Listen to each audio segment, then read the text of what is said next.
நேற்று நள்ளிரவு வரைக்கும் ஒட்டுமொத்த உலகத்திலேயுமே ஒரு உச்சகட்ட பதற்றத்தோட ஒரு பெரிய ஒரு எதிர்பார்ப்பாக இருந்த விஷயம் என்னென்னு சொன்னால், அமெரிக்காவினுடைய தாக்குதலுக்கு ஈரான் என்ன மாதிரி பதிலளிக்க போகுது, ஸ்ட்ரெய்ட் ஆஃப் ஹார்மஸ் மூடப்பட போதா, ஈரானினுடைய பாராளுமன்றத்தில் முடிவெடுத்தாச்சு ஸ்ட்ரெய்ட் ஆஃப் ஹார்மஸ் கட்டாயமாக மூடப்பட போது, உலகத்தினுடைய ஒட்டுமொத்த பொருளாதாரமும் பாதிக்கப்பட போது, அமெரிக்காவுக்கு இது ஒரு பெரிய ஒரு தலைவலியாக அமைய போது, அமெரிக்கா மட்டும் இல்லாமல் ஏனைய உலக நாடுகளுக்கும் பெட்ரோலியத்தினுடைய விலை அதிகரிக்க போது, பெட்ரோலியத்துக்கான தட்டுப்பாடு ஏற்படும்.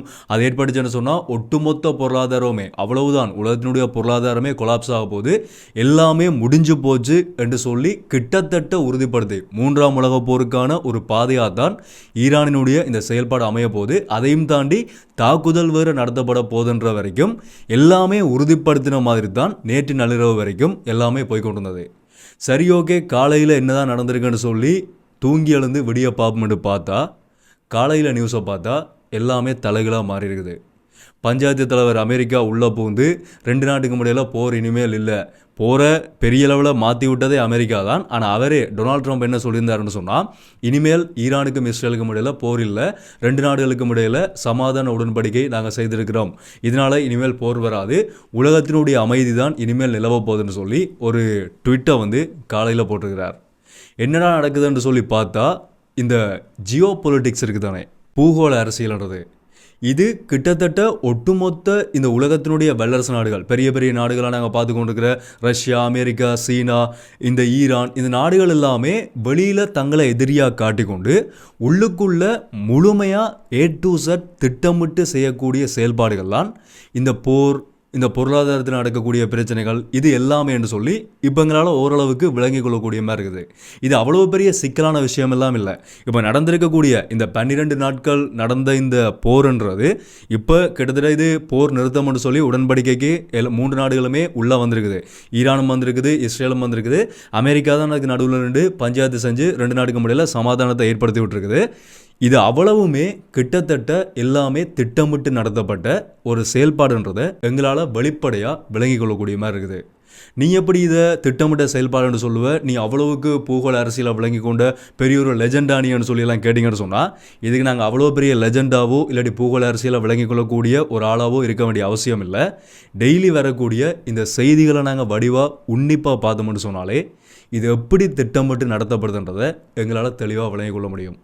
அதைத்தான் இந்த வீடியோவில் தெரியாதவர்களுக்காக நான் சொல்ல போகிறேன். என்ன தான் நடந்திருக்குது இந்த 12 நாட்களுக்குள்ள, எப்படிப்பட்ட திட்டமிடலோட இந்த செயல்பாடுகள் நடந்திருக்குது, இதில் உண்மையாக யார் ஜெயித்தது, யார் தோத்தது, ஈரான் தான் வெற்றி பெற்றது, அமெரிக்கா ஈரானுடைய காலில் விழுந்தன்னு சொல்லி ஒரு பக்கமாக சொல்லப்பட்டு கொண்டிருக்குது.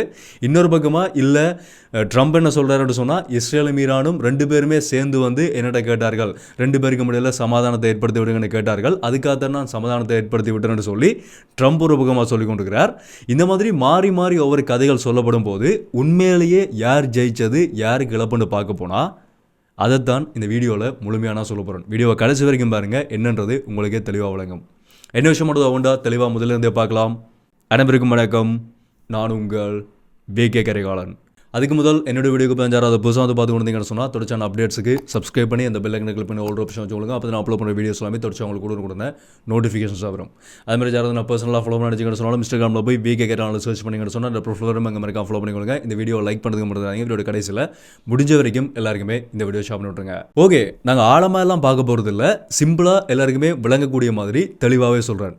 நான் கடைசி வீடியோலேயே சொல்லியிருந்தேன், இந்த மத்திய கிழக்கு நாடுகளுக்கும் மேற்குலக நாடுகளுக்கும் இடையில் எப்போவுமே ஒரு சமாதானம் இல்லாத நிலைமையாக தான் எப்போவுமே போய்கொண்டிருக்குது. அமெரிக்காவுக்கும் சரி, இல்லாட்டி அமெரிக்காவினுடைய எதிர்பார்ப்பு என்னன்னு சொன்னால், மத்திய கிழக்கு நாடுகள் எல்லாம் தன்னுடைய கட்டுப்பாட்டுக்குள்ளே இருக்கணும்ன்றது. அதுக்காக தான் இந்த கத்தார், UAE இந்த மாதிரியான நாடுகளுக்குள்ள தன்னுடைய செல்வாக்கை செலுத்தி கொண்டு எப்போவுமே இருந்து கொண்டிருக்குது. ஆனால் ஈரான் போன்ற நாடுகள் என்ன செய்யுதுன்னு சொன்னால், நான் அமெரிக்காவினுடைய கட்டுப்பாட்டுக்குள்ளே வரமாட்டேன், நான் தன்னிச்சையாக தான் இருப்பேன் என்று சொல்லி அமெரிக்கா விதிக்கக்கூடிய தன்னுடைய கட்டுப்பாடுகளுக்கெல்லாம் அடிபணியாத ஒரு நாடாக எப்போவுமே இருந்து கொண்டிருக்குது. அது இப்போதான் இல்லை, கடந்த காலகட்டங்களையும் வரலாற்று எடுத்து பார்த்தோம்னு சொன்னால், ஆரம்ப காலகட்டங்களில் இருந்தே அமெரிக்காவினுடைய செல்வாக்கை செலுத்துறதுக்காக அமெரிக்கா எப்போவுமே முயற்சி செய்கிறதும், அதுக்கு எதிரான செயல்பாடுகளை மத்திய கிழக்கினுடைய பிரதானமான பெரிய நாடுகள் செய்கிறதும் வளமையாக தான் இருந்து கொண்டிருக்குது. இதுக்குள்ள இந்த அமெரிக்கா போன்ற உலகத்தினுடைய பெரிய பெரிய நாடுகள், அமெரிக்கா, ரஷ்யா, சீனா, இப்போ வளர்ந்து வந்து கொண்டிருக்கக்கூடிய இந்தியா, இந்த மாதிரியான நாடுகள் என்ன செய்ததுன்னு சொன்னால், தன்னட்ட அணு ஆயுதத்தை தயாரித்து வச்சு கொண்டு வந்தார்கள். சிலர் தயாரித்தார்கள், சிலர் தயாரித்த நாடுகளிலிருந்து வாங்கியும் வச்சிருந்தார்கள். தாங்கள் உலகத்தினுடைய வல்லரசாக காட்டிக்கொள்றதுக்காக, உலகத்தினுடைய அமைதியை நாங்கள் பேணுறதுக்காக தான் இதை தயாரித்து வச்சிருக்கிறோம்னு சொல்லி அணு ஆயுதத்தை இந்த நாடுகள் தயாரித்து வச்சிருக்கிறார்கள். அந்த நேரத்தில் ஈரான் என்ன செஞ்சதுன்னு சொன்னால், நானும் உலகத்தில் பெரிய ஒரு நாடு தான், நானும் ரவுடி தான் என்ற மாதிரி நானும் அணு ஆயுதம் வச்சிருப்பேன், எனக்கும் அணு ஆயுதம் தேவை என்று சொல்லி ஈரான் என்ன செஞ்சதுன்னு சொன்னால், தன்னுடைய நாட்டுக்குள்ள அணு ஆயுதத்தை தயாரிக்கிறதுக்கான செயல்பாடுகளை முன்னெடுத்திருந்தது.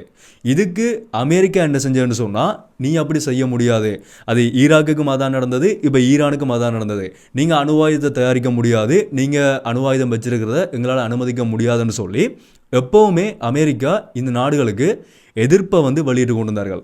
அதையும் தாண்டி இல்லை, கட்டாயமாக நான் இந்த அணு ஆயுதத்தை தயாரித்து கண்டுபிடிச்சே தான் ஆவணுன்னு சொல்லி ஈரான் அதுக்கான ஆராய்ச்சிகளில் ஈடுபட்டு கொண்டிருக்கிறார்கள். அது அணு ஆயுதம்னு சொல்லி மட்டுமில்லை, அணு ஆயுதங்கள், அதே மாதிரி ஏவுகணைகள், புதிய நவீன தொழில்நுட்பங்களோட கூடிய புதிய ட்ரோன்ஸ், இந்த மாதிரியான போருக்கு பயன்படுத்தக்கூடிய புதிய கருவிகள் எல்லாத்தையுமே ஈரான் கண்டுபிடிக்க ஆரம்பிக்கிறார்கள். அதுக்கான ஆராய்ச்சிகளை மேற்கொண்டு நிறைய அணு ஆயுதங்களையும் கண்டுபிடிக்கிறார்கள். என்னென்னு சொன்னால், இப்போ கடைசியாக இஸ்ரேல் மேலே ஈரானால் அனுப்பப்பட்ட அந்த ட்ரோன்ஸ் இஸ்ரேலினுடைய ஒட்டுமொத்த டிஃபென்ஸ் சிஸ்டத்தையும் முறையடித்து உள்ளே போய் தாக்குற அளவுக்கு இருக்குன்னு சொன்னால், ஈரான்கிட்ட அவ்வளவு அதிநவீன தொழில்நுட்பங்களோட கூடிய ஆயுதங்கள் ஈரானும் தயாரிச்சிருக்கிறார்கள். இந்த நேரத்தில் அமெரிக்கா என்ன செஞ்சதுன்னு சொன்னால், எப்படா சரியான சந்தர்ப்பம் வரும் இந்த ஈரானினுடைய அணு ஆயுத ஆராய்ச்சியை முழுமையாக அழிக்கணும்னு சொல்லி சந்தர்ப்பத்துக்காக காத்து கொண்டிருந்த நேரத்தில் இஸ்ரேல் ஈரான் மேலே தாக்குதல் நடத்தினது. இஸ்ரேல் தாக்குதல் நடத்தையில் இஸ்ரேல் ஏற்கனவே அமெரிக்காவினுடைய சொல்ல கேட்டு கிட்டத்தட்ட அமெரிக்காவினுடைய ஒரு கைக்கூலியாக செயல்படக்கூடிய நாடுன்றது எல்லாருக்குமே தெரியும். அப்படி இருக்கும்போது இஸ்ரேலுக்கும் பாலஸ்தீனத்துக்கும் நடந்து கொண்டிருந்த பிரச்சனை ஜூன் 13ஆம் தேதி அமெரிக்காவினுடைய அவர்களினுடைய திட்டத்தோட இஸ்ரேல் என்ன செஞ்சிருக்குன்னு சொன்னால், ஈரான் மேலே தன்னுடைய தாக்குதலை நடத்துது. தன் மேலே நடத்தின தாக்குதலுக்கு நான் கட்டாயமாக பதில் தாக்குதல் நடத்தியே ஆவணுன்னு சொல்லி ஈரான் மறுபடியும் தங்களினுடைய உத்தியோகபூர்வமான போரை இஸ்ரேல் மேலே அறிவிக்கிறார்கள். அதே மாதிரி இஸ்ரேல் மேலே தாக்குதல் நடத்தப்படுது. இதுவரைக்கும் யாருமே முறையடிக்காத இஸ்ரேலினுடைய டிஃபென்ஸ் சிஸ்டத்தை முறையடித்து ஈரான் தன்னுடைய தாக்குதலையும் உள்ள நடத்துகிறார்கள். இந்த நேரத்தில் தான் எப்படா சந்தர்ப்பம் வரும்னு சொல்லி காத்து கொண்டிருந்த அமெரிக்கா என்ன செய்யுதுன்னு சொன்னால், வடிவா பாருங்க, எப்போவுமே தன்னுடைய பாதுகாப்பை முறையடிக்க முடியாத இஸ்ரேலினுடைய பாதுகாப்பு அந்த டிஃபென்ஸ் சிஸ்டத்தை முறையடித்து ஈரான் உள்ளே போகுது. இஸ்ரேல் என்ன செய்யுதுன்னு சொன்னால், ஏற்கனவே அமெரிக்காவும் இஸ்ரேலும் நட்பு நாடுகள்ன்ற மாதிரி காட்டி கொண்டிருக்கிறபடியா இஸ்ரேல் சொல்லுது, எங்களுக்கு பிரச்சனை ஆகிட்டு, ஈரான் எங்கள் மேலே தாக்குதல் நடத்திட்டார்கள், எங்களுக்கு பாதுகாப்பு வேணும் என்று சொல்லி அமெரிக்காவிட்ட உதவி கோரும்போது சந்தர்ப்பத்தை பார்த்து கொண்டு வந்த அமெரிக்கா இதுதான் வாய்ப்புன்னு சொல்லி நாங்கள் இஸ்ரேலுக்கு உதவுறதுக்காக நாங்கள் ஈரான் மேலே தாக்குதல் நடத்த போகிறோம்னு சொல்லி தான் அந்த மிட்நைட் ஹமர்ன்ற ஆப்ரேஷன் மிட்நைட் ஹமர்ன்ற அந்த 125 ட்ரோன்ஸை ஈரானுக்குள்ளே அனுப்பி ஈரானினுடைய முக்கியமான 3 அணு ஆயுத ஆராய்ச்சி நிலையங்களை தாக்கி அழிக்கிறார்கள். கிட்டத்தட்ட 36 மணி நேரம் பயணம் செய்து சம்பந்தமே இல்லாமல் ஈரானுக்கும் இஸ்ரேலுக்கும் இடையில் நடந்து கொண்டிருந்த பிரச்சனையில் தேவையில்லாமல் அமெரிக்கா ஒரு நாட்டுக்குள்ளே போருக்கு போகுதுன்னு சொன்னால், நாங்கள் கேள்விப்பட்ட வரைக்கும் கடந்த காலங்களில் வேர்ல்ட் வார் 2 தான் அமெரிக்கா போரில் ஈடுபட்டிருந்தது. அதுக்கு பிறகு இப்போ 3ஆம் உலகப் போர் அளவுக்கு உருவாகிறதுக்கு இந்த பேச்சுகள் இருந்ததுக்கான காரணம் இவர்கள் நடத்தின ஈரான் மீதான தாக்குதல் தான். சம்பந்தமே இல்லாமல் உள்ள ஈரானினுடைய தாங்கள் என்ன எதிர்பார்த்தார்களோ, எப்படி இதை அழிக்கலாம்னு சொல்லி எதிர்பார்த்தார்களோ, அதே அந்த ஈரானினுடைய 3 முக்கியமான அணு ஆயுத ஆராய்ச்சி நிலையங்களை அழித்து அணு ஆயுத ஆராய்ச்சியில் ஈடுபட்ட விஞ்ஞானிகளையும் கொலை செய்து, மொசாட் மூலமாக கொலை செய்து, இப்போ ஈரானினுடைய அந்த அணு ஆயுத தயாரிப்பை நாங்கள் நிறுத்தி இருக்கிறோம் என்று சொல்லி அமெரிக்கா ஒரு தகவலை வெளியிடுறார்கள். அதுக்கு ஈரான் சொல்கிறார்கள், இல்லை அந்த இடத்துல எங்கள்கிட்ட எதுவுமே இல்லை, நாங்கள் ஏற்கனவே அங்கிருந்த யுரேனியத்தை வேறு இடத்துக்கு கொண்டு போயிட்டோம், நீங்கள் ஒன்றுமே இல்லாத இடத்துல தான் தாக்குதல் நடத்திருக்கீங்கன்னு சொல்லி ஈரான் சொன்னாலும் அது எவ்வளவுக்கு உண்மையானதுன்றது அவர்களுக்கு மட்டும்தான் தெரியும், ஈரானுக்கு மட்டும்தான் தெரியும், அமெரிக்காவுக்கு மட்டும்தான் தெரியும். இதுக்கு பிறகு ஈரான் எப்படிப்பட்ட பதிலடியை கொடுக்க போறார்கள்ன்றது ஒரு உச்சகட்ட பதட்டமான ஒரு சூழ்நிலையாக உலகத்தில் உருவாகிட்டு, ஈரான் என்ன செஞ்சதுன்னு சொன்னால், தன்னுடைய பாராளுமன்றத்தில் ஸ்ட்ரைட் ஆஃப் ஹார்மஸ், உலகத்தினுடைய 20% எண்ணெய் போக்குவரத்து நடந்து கொண்டிருக்கக்கூடிய அந்த முக்கியமான பகுதியை நாங்கள் மூட போகிறோம்னு சொல்லி பாராளுமன்றத்தில் முடிவெடுத்து, உச்ச கட்ட தலைவர்களால் தான் அந்த முடிவினுடைய இறுதி முடிவு வெளியிடப்படும் என்று சொல்லி சொன்ன அந்த நேரத்தில் நேற்று நள்ளிரவு இந்த தகவல்கள்லாம் போய் கொண்டு வந்தது நேற்று நள்ளிரவு வரைக்கும் தான். அந்த நேரத்தில் உலகமே கிட்டத்தட்ட ஒரு ஒரு ஒரு உச்சகட்டம் உச்சகட்ட பதட்டத்தில் தான். என்ன ஆக போதோ, பெட்ரோலியத்துக்கு பிரச்சனை வந்துச்சுன்னு சொன்னால் ஒட்டுமொத்த உலகத்தினுடைய பொருளாதாரமே பிரச்சனையாயிரும், நாங்கள்லாம் என்ன செய்ய போகிறோமோ. ஏற்கனவே பெரிய ஒரு பொருளாதார நெருக்கடியை சந்தித்த எங்களோட இலங்கை பொருளாதாரத்தில் பிரச்சனையான நேரத்தில் பெட்ரோலியத்துக்காக எப்படி லைனில் நின்றமோ அதே மாதிரி எல்லா பெட்ரோல் செட்லையும் நேற்று இன்றைக்கு வரைக்கும் முழுமையான லைனை பார்க்கக்கூடிய மாதிரி இருந்தது. எல்லாமே பெட்ரோலியத்தை சேமித்து வச்சுக்கொண்டு அதுக்கு பிறகு கட்டுப்படுத்தப்பட்ட விலைகளில் 1000 ரூபாய் 2000 ரூபாய்க்கு தான் பைக்குக்கு பெட்ரோல் அடிப்போம்ன்ற வரைக்கும் ஒரு கட்டுப்படுத்தப்பட்ட செயல்பாடு வரைக்கும் இலங்கைக்குள்ள உருவாகி இருந்தது. அதே மாதிரி தான் ஏனைய நாடுகள்லையும் இருந்திருக்கும். இப்படிப்பட்ட பதட்டமான சூழ்நிலையில் சரி ஓகே எல்லாமே முடிஞ்சு போச்சு, ஒட்டுமொத்த உலகமும் 3ஆம் உலகப் போருக்கு தயாராகிட்டார்கள், என்ன நடக்க போதோ சொல்லி உச்சகட்ட பதட்டத்தில் நள்ளிரவு நாங்கள் படுத்து காலையில் எழும்பி என்ன நடந்திருக்கோம்னு சொல்லி பார்ப்போம்னு சொல்லி பார்த்தா அமெரிக்க ஜனாதிபதி Donald Trump congratulations world, it's time for peace என்று சொல்லி சமூக ஊடகங்களில் ஒரு பதிவை வெளியிடுறார். அதாவது ஈரானும் இஸ்ரேலும் சமாதான உடன்படிக்கைக்கு உள்ளே வந்துட்டார்கள், இனிமேல் உலகத்தில் போர் இல்லை, உலகம் பழையபடி அமைதியான நிலைமையில தான் இருக்குமென்னு சொல்லி ஒரு விடயத்தை வெளியிடுறார். சம்பந்தமே இல்லாமல் உள்ளே போய் அடித்து ஒட்டுமொத்த உலகத்தையுமே ஒரு பதட்டமான சூழ்நிலைகளை உருவாக்கிட்டு கடைசியில் அவரே போய் பஞ்சாயத்து செஞ்ச மாதிரி ஒரு தகவலை வெளியிடுறார்.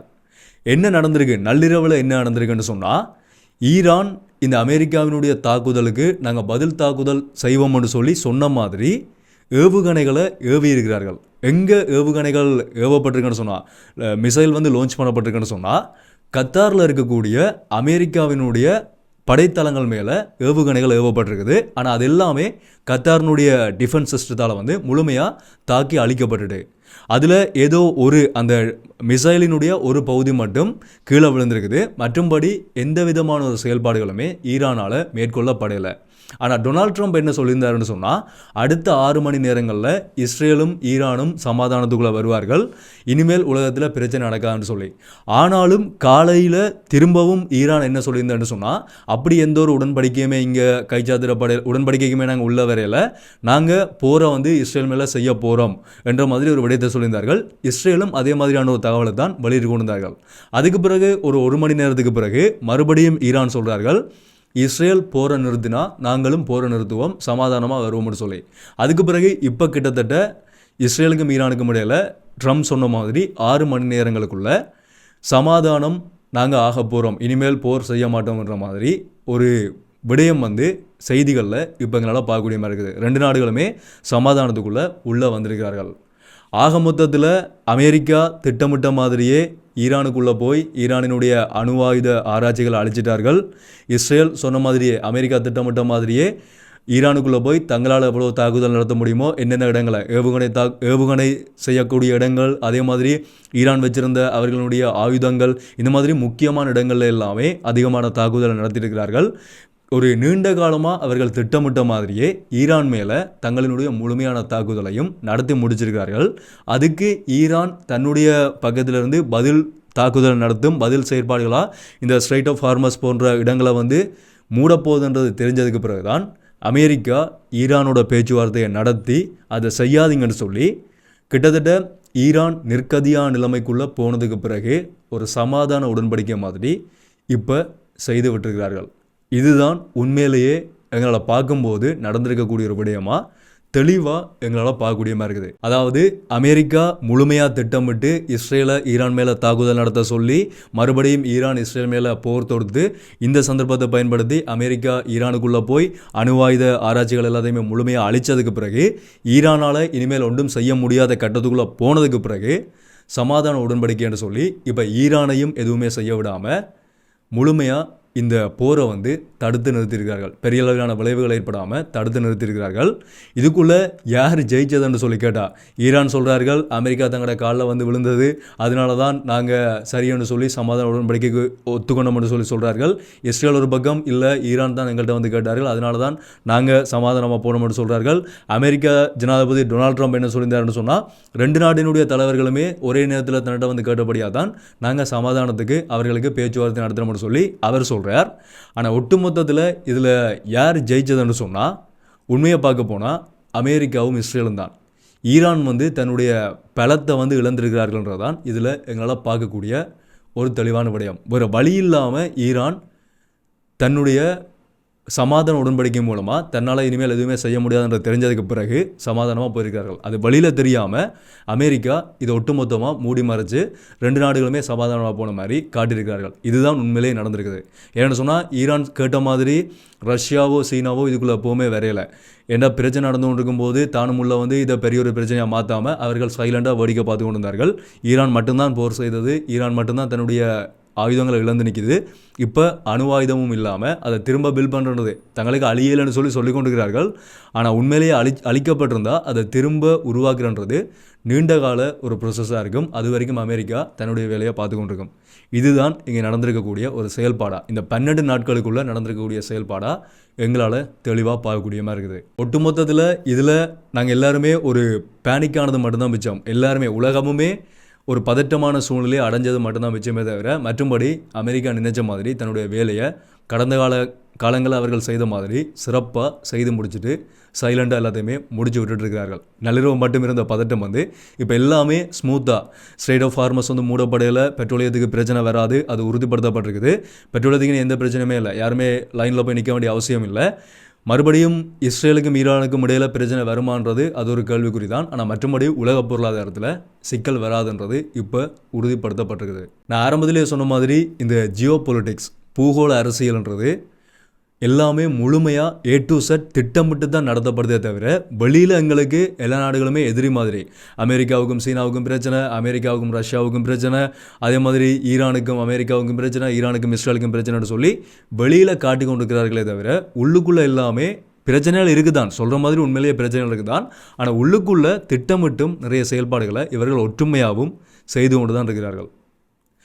அடுத்த கட்டமாக என்ன நடக்குதுன்றதை பொறுத்திருந்து பார்க்கலாம். இதை தான் நான் உங்களை ஷாப் பண்ணி கொண்டு வச்சிருந்தேன். இதை பற்றி உங்களுடைய கருத்துக்களை நீங்கள் தாராளமாக கிளியர் கமெண்ட் சொல்லலாம். தொடர்ச்சியான எல்லா அப்டேஷனும் பார்க்குறதுக்கு சப்ஸ்கிரைப் பண்ணி இந்த பெல் ஐக்கனை கிளிக் பண்ணி ஆல் ஆப்ஷன் வச்சுக்கோங்க. அப்போ நான் அப்லோட் பண்ண வீடியோஸ் எல்லாமே தொடர்ச்சி உங்களுக்கு கொடுத்து நோட்டிஃபிகேஷன்ஸாக வரும்.